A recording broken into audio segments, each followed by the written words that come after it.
Welcome to Magic! You and your opponents take the role of Planeswalkers, powerful sorcerers who can magically travel between planes of existence. To win, you must defeat your opponent by bringing his life total down from 20 to 0. To do this, you will use a variety of tools, represented in the game as a deck of shuffled cards. All players have their own decks to play with. We call this your library.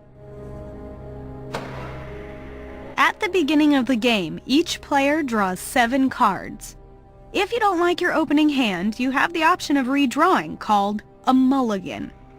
To take a closer look at your cards, zoom in.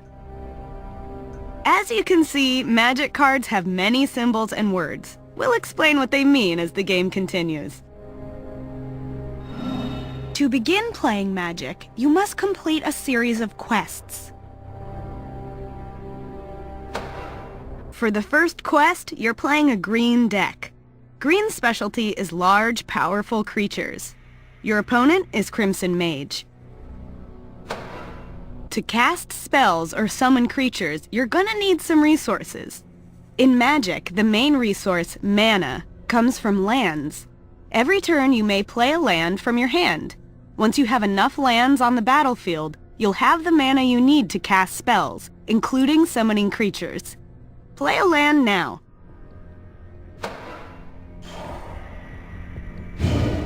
Since you don't have enough mana to cast any spells yet, we'll pass the turn to Crimson Mage.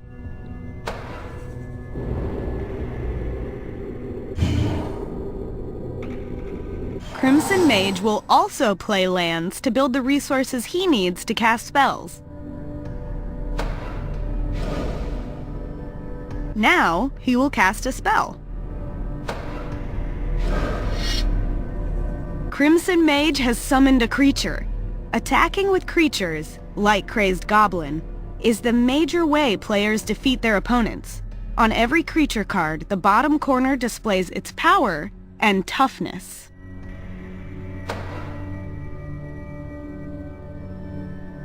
Power is the amount of damage a creature deals in combat.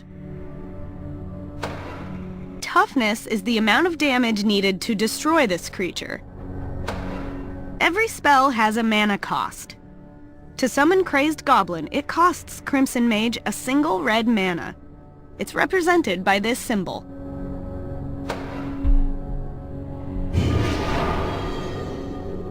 He had to use up or tap his land to pay to cast this spell.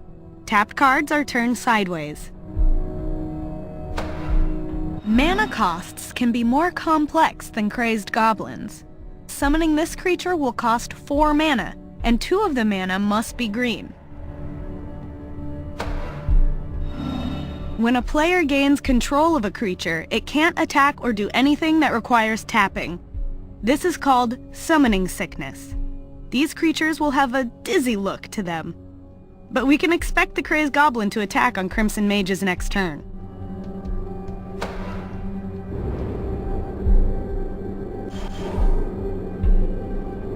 Now it's our turn. Let's summon Colonian Tusker.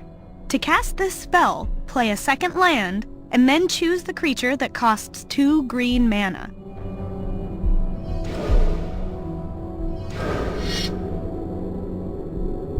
This creature's power and toughness are 3/3, more than a match for that Crazed Goblin. Let's pass the turn.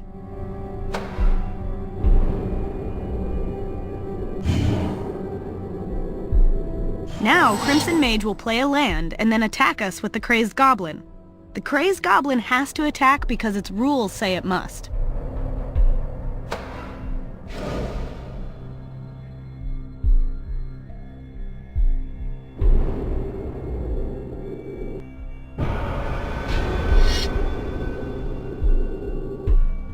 When a creature attacks, it taps and moves forward.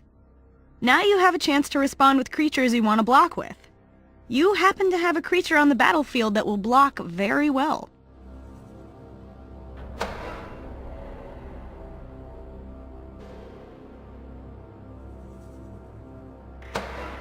If Crimson Mage's attacking creatures aren't blocked, you will take damage.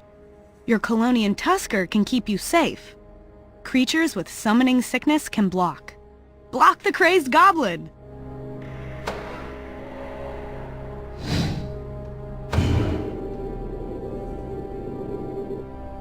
During the combat damage step, each creature deals damage equal to their power.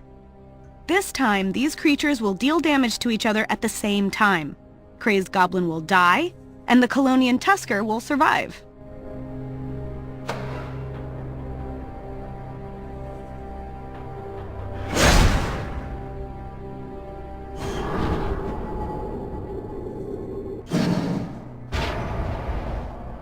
At the end of every turn, each creature heals.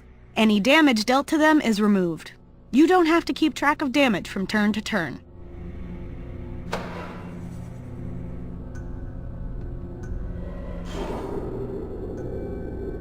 Play another land.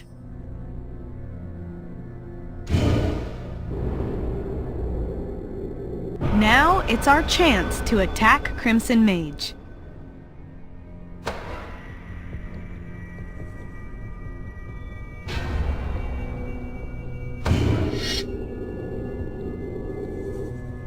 Because he doesn't have any creatures to block with, Crimson Mage will take 3 points of damage.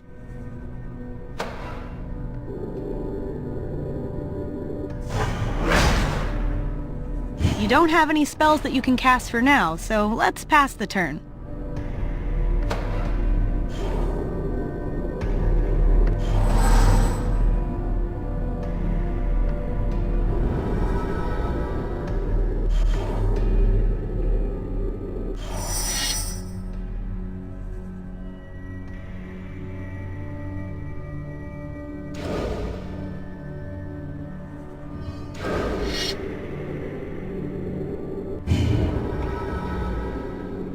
Time to attack!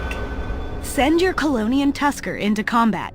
Remember that you can't attack with your Rumbling Baloth yet, because it has Summoning Sickness.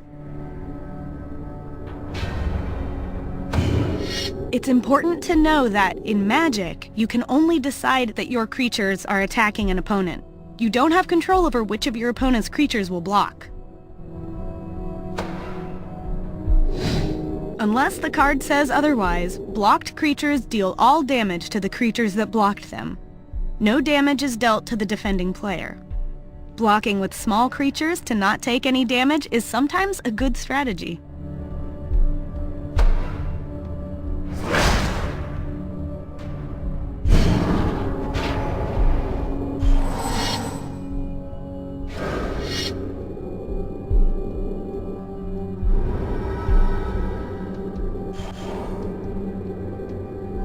This time, we're gonna try something a little different. Instead of playing your land and casting a spell before combat, wait until after combat.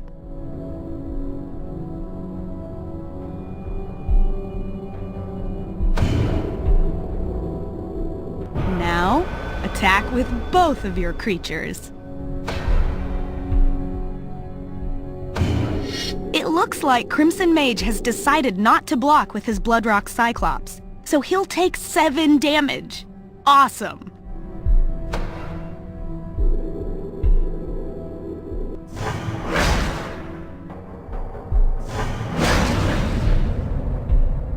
During the main phase after combat, go ahead and play your land. You'll be in great shape to win if you cast this creature next.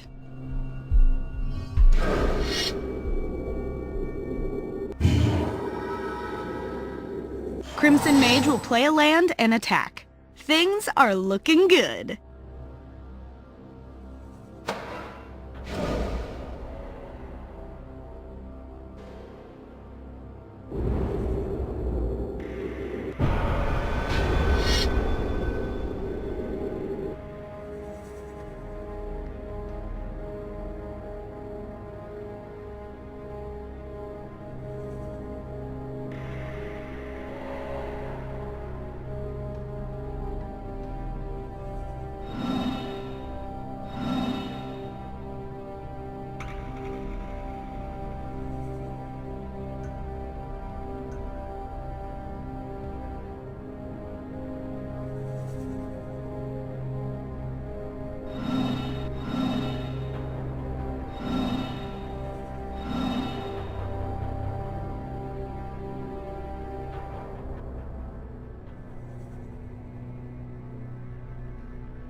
All you need to do now is attack with everything.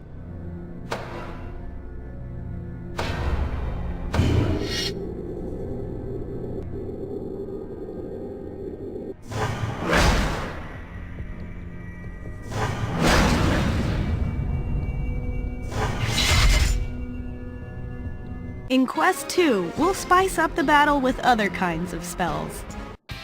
If this video had helped you in any way, please rate, subscribe, and share with your friends. Also, let me know what you think by leaving a message in the comment section below, and don't forget to check out my 2 featured videos.